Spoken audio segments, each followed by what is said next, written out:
Bismillahirrahmanirrahim. Assalamualaikum warahmatullahi wabarakatuh. Alhamdulillahirabbil alamin wassalatu wassalamu ala asyrafil anbiya'i wal mursalin nabiyina Muhammadin wa ala alihi wa sahbihi ajma'in amma ba'd. Alhamdulillah, segala puji hanya milik Allah Subhanahu wa taala ya, atas limpahan nikmat dan karunia-Nya. Pada kesempatan kali ini kita bisa melanjutkan pelajaran kita. Kemudian salawat serta salam semoga Allah Subhanahu wa taala limpahkan dan curahkan kepada nabi kita yang mulia, Nabi Muhammad sallallahu alaihi wasallam. Baik anak-anakku sekalian yang Bapak cintai karena Allah Subhanahu wa taala, ya, pada kesempatan kali ini kita akan mempelajari pelajaran akidah akhlak ya. Dan kita sudah sampai pada pembahasan tentang kisah nabi ya. Dan sekarang kita akan membahas kisah Nabi Muhammad sallallahu alaihi wasallam. Baik anak-anakku sekalian yang semoga dirahmati oleh Allah Subhanahu wa taala, ya, pada pelajaran yang telah lalu kita sudah mempelajari tentang kisah nabi pertama dan juga kisah manusia yang Allah Subhanahu wa taala pertama kali ciptakan. Siapa beliau? Ya, beliau adalah Nabi Adam alaihissalam. Dan sekarang kita akan mempelajari tentang nabi terakhir, rasul terakhir yang Allah Subhanahu wa taala utus, yaitu siapa? Nabi Muhammad sallallahu alaihi wasallam. Kemudian ya, kita sekarang akan menjelaskan tentang kisah kelahiran dari Nabi Muhammad sallallahu alaihi wasallam ya.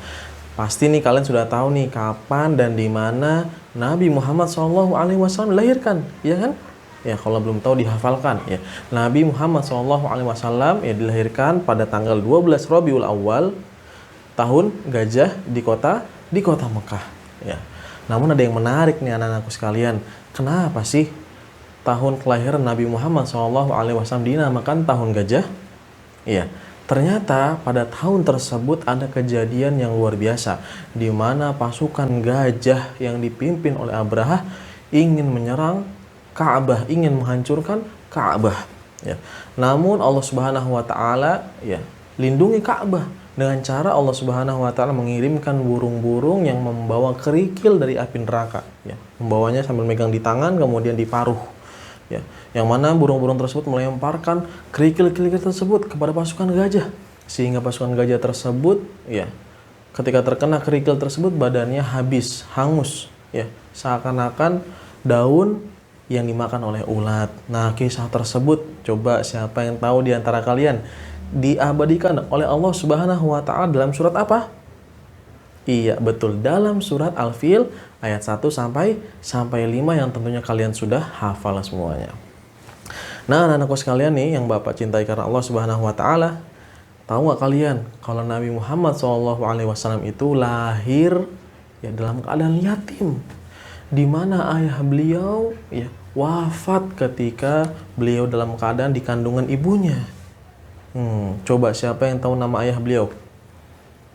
Ya, betul. Namanya adalah Abdullah. Sedangkan ibunya namanya siapa? Namanya Aminah. Dan ketika lahir beliau, ya kakek beliau ini, siapa kakek beliau?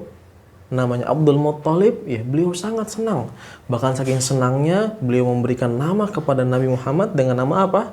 Muhammad. Ya, jadi nama Muhammad ini diberikan oleh kakek beliau. Yang mana artinya apa? Yang terpuji. Baik, selanjutnya Pak Arf akan menceritakan tentang kisah Nabi Muhammad ketika beliau telah lahir ya, di masa anak-anak ya. Ketika beliau telah lahir ya, ternyata beliau terpisah oleh ibunya ya, di mana beliau ini diasuh oleh ibu susuan yang bernama Halimah As-Sa'diyah ya. Dan ini memang kebiasaannya orang Arab ya, ketika itu mereka itu menitipkan anak-anaknya yang baru lahir ke pedesaan ya, ke pedesaan. Tujuannya apa ya? Agar terhindar dari keburukan-keburukan yang ada di kota, dan juga memang udara di desa itu lebih sejuk sehingga anak-anak itu dititipkan di desa. Nah, Nabi Muhammad SAW ini dititipkan oleh seorang wanita yang bernama Halimah As-Sa'diyah ya. Nah, ketika beliau diasuh oleh Halimah As-Sa'diyah ya, setelah beberapa tahun ya, ternyata ada sebuah kejadian nih yang sangat menarik dan kejadian luar biasa, di mana dada Nabi Muhammad SAW dibelah ya. Oleh siapa? Oleh malaikat Jibril alaihissalam ya. Kemudian dibelah, diambil hatinya kemudian dibersihkan dari kotoran-kotoran, kemudian dimasukkan lagi, kemudian ditutup Ya. Nah, karena kejadian itu, ya Halimah As-Sa'diyah ini merasa khawatir akan keselamatan Nabi Muhammad SAW. Oleh karenanya dia buru-buru mengembalikan Nabi Muhammad ke pangkuan ibunya. Dan alhamdulillah akhirnya Nabi Muhammad SAW kembali bersama ibunya, ya. Dan ketika beliau beranjak ke umur 6 tahun, ya. Sekarang beliau umur 6 tahun, ya. Ternyata Allah takdirkan ibunya meninggal. Subhanallah. Lihat, akhirnya beliau, ya Nabi Muhammad SAW menjadi seorang yang yatim piatu, nggak punya ayah, nggak punya ibu. Yang mana setelah itu beliau diasuh oleh kakek beliau yang bernama siapa? Tadi Abdul Muttalib. Ya. Namun juga nggak berselang 2 tahun, ya dari kematian ibunya, ketika Nabi Muhammad SAW berumur 8 tahun, ternyata kakeknya pun ikut meninggal. Ya. Sehingga ini membuat Nabi Muhammad SAW sedih. Ya. Dan ketika itu, setelah itu Nabi Muhammad SAW diasuh oleh pamannya. Ya. Dan ini atas nasihat dari kakeknya, wasiat dari kakeknya agar diasuh oleh paman beliau, yaitu yang bernama Abu Thalib. Ya. Dan Abu Thalib ini sangat menyayangi Nabi Muhammad SAW. Kemudian ketika beliau, ya, sampai pada umur 12 tahun, ya paman beliau ini Abu Thalib mengajak beliau untuk ke negeri Syam, safar ke negeri Syam dalam rangka berdagang, ya.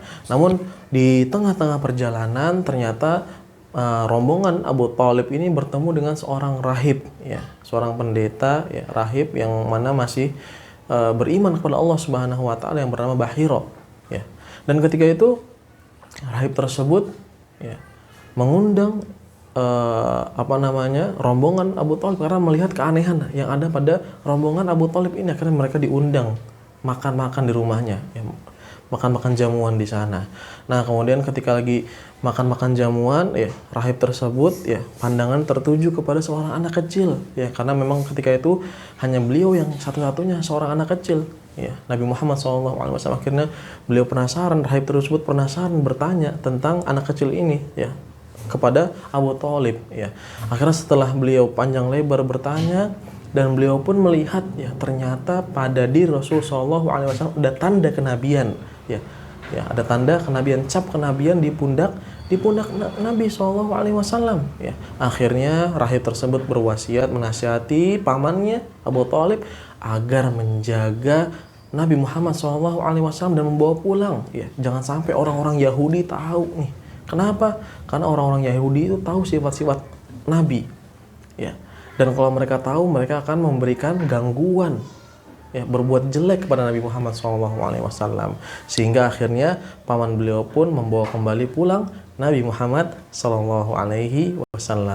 Dan selanjutnya yang terakhir, ya, yaitu kita akan meneladani perilaku Nabi Muhammad SAW. Ya, setelah kalian tahu nih tadi sejarah secara singkat tentang Nabi Muhammad SAW, mulai dari sebelum lahir sampai setelahnya. Nah, sekarang kita akan meneladani perilaku beliau, ya, dimana akhlak beliau ini sangat terpuji, ya. Budi pekerti beliau luhur sekali, ya. Bahkan beliau ini memiliki sifat jujur, amanah, tidak pernah berkata kasar, tidak pernah menyakiti orang lain, sampai-sampai orang-orang Mekah ketika itu memberikan gelar kepada Nabi Muhammad SAW apa? Al-Amin, ya, yang dapat dipercaya, ya. Bukan hanya itu aja, bahkan ketika Nabi SAW tinggal di kota Mekah, di mana orang-orang ketika itu masih menyembah kepada berhala, ya, sujud kepada berhala, Nabi Muhammad SAW sejak kecil tidak pernah sama sekali sujud kepada berhala. Dan juga beliau tidak pernah minum khamr, ya. Padahal khamr itu ketika itu adalah minuman sehari-hari orang Arab ketika itu, ya, orang-orang jahiliyah ketika itu. Namun Nabi SAW sekalipun tidak pernah minum khamr, ya. Dan dari sejak kecil juga, ya, beliau ini tidak pernah ingin membebani orang lain, sehingga beliau pun bekerja, ya, sebagai apa? Sebagai penggembala, ya. Ya, jadi Nabi SAW menggembalakan ternak orang lain, dan setelah digembalakan beliau mendapatkan upah, dan upah tersebut untuk biaya hidup beliau sehari-hari. Dan juga beliau, ya, walaupun beliau ini seorang yatim piatu, hal tersebut tidak membuat beliau patah semangat. Beliau itu terus semangat, tegar hati beliau, ya. Ya, tidak membuat menjadi pesimis terhadap kehidupan ini.